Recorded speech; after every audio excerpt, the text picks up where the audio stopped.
D'après le résultat d'enquête périodique auprès des ménages effectué en 2010, le niveau de la consommation annuelle moyenne par tête à Madagascar est estimé à 404 000 ariars pour chaque ménage.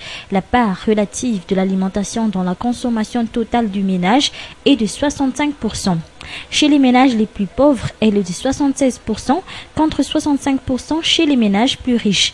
D'après une enquête effectuée ce jour, la plupart des mères de famille avouent que le salaire mensuel ne suffit pas pour un mois, surtout que la sortie d'argent pour la consommation est très importante pour beaucoup de ménages en milieu urbain. Par ailleurs, toujours selon le résultat de l'enquête effectuée par l'Instat, le poids du loyer est relativement élevé car il est de 17%.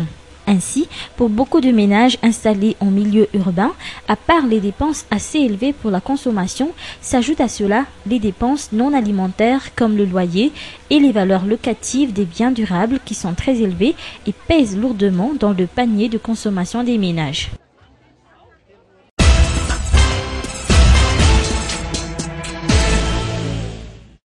L'espace de concertation des partis politiques devient actuellement l'espace de convention des partis et organisations politiques tout en gardant son sigle ESCOPOL.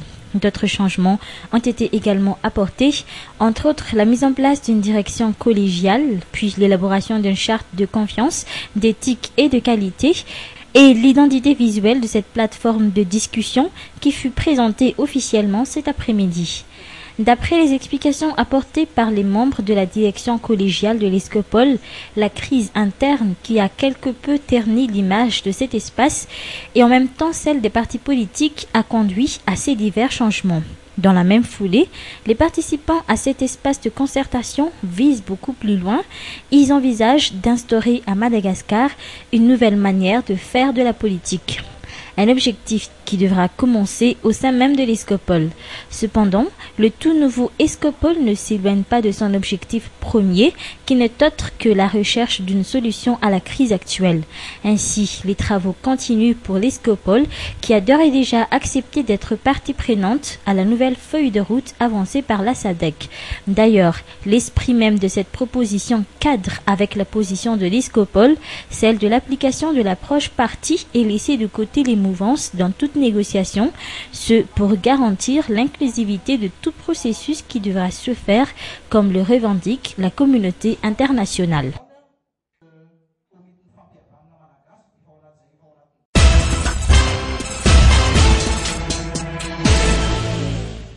La convention de partenariat entre le Centre d'assistance juridique et d'action citoyenne, ou CAJAC, et le Bureau indépendant anticorruption, ou BIANCO, a été effectuée hier. Le CAJAC, ayant pour mission de conseiller et d'appuyer les citoyens en matière de doléances sur des affaires relatives à des corruptions, informera cette fois la masse populaire ainsi que les médias sur les outils et les mécanismes de lutte contre la corruption actuellement lancé à travers des réalisations effectuées, que les citoyens malagasy osent dénoncer des cas de corruption auprès du Transparency International Madagascar ou CAJAC. En l'espace de 4 mois, le CAJAC reçoit à peu près 400 demandes, 20% des doléances déclarées sont vérifiées et cachent effectivement des cas de corruption. Ces cas sont pris en charge et appuyés par le CAJAC, une procédure qui faciliterait les attributions du BIANCO, car bon nombre de dossiers de doléances reçus par ce bureau anticorruption ne sont pas clair. Donc c'était un accord de partenariat entre le BIANCO et Transparency International Initiative Madagascar, notamment en ce qui concerne le travail du CAJAC. Le CAJAC, qui veut dire Centre d'assistance juridique et d'action citoyenne, c'est un nouveau projet de Transparency International Madagascar et le CAJAC Madagascar est ouvert. Le projet Madagascar a commencé en août dernier. C'est un projet commun avec le CAJAC de 4 autres pays, parce qu'il y avait 4 autres pays francophones qui ont ouvert un CAJAC dans le monde, c'est-à-dire Niger, Sénégal, Maurice, Madagascar. Le CAJAC dans ces 5 pays ont été ouverts en 2010, en l'année 2010, avec l'appui de l'Union européenne.